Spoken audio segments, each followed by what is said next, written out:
Setelah mengonfirmasikan diri atas keikutsertaannya pada turnamen pramusim bertajuk Piala Wali Kota Solo 2021, klub berjulukan Laskar Wonggito Sriwijaya FC tampaknya menggantikan posisi Martapura Dewa United yang memilih mundur diri dari kompetisi.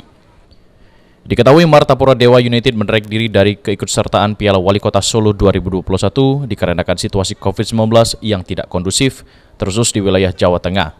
Untuk itu posisi Martapura Dewa United pun langsung digantikan oleh Sriwijaya FC. Pada laga perdana Piala Wali Kota Solo, skuad Laskar Wonggito langsung dijadwalkan menghadapi Rans Cilegon FC milik Raffi Ahmad yang akan bertanding pada Rabu tanggal 30 Juni 2021 mendatang. Untuk menghadapi setiap pertandingan dan perjuangan di Piala Wali Kota Solo 2021, Presiden klub Sriwijaya FC Hendry Zainuddin meminta kepada seluruh masyarakat Sumatera Selatan untuk selalu memberikan dukungan serta mengaliri doa terhadap perjuangan Sriwijaya FC di ajang tersebut.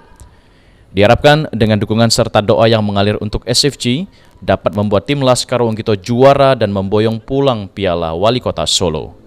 Saya Haji Hendry Zainuddin, Presiden klub Sriwijaya FC. Kami datang dari tanah seberang, bukan untuk bersenang-senang, tapi untuk datang berjuang membawa Piala Wali Kota Solo ke bumi Sriwijaya. Saksikan Sriwijaya FC di Piala Wali Kota Solo mulai Selasa 29 Juni live Indosiar. Okta Alfarisi, PAL TV.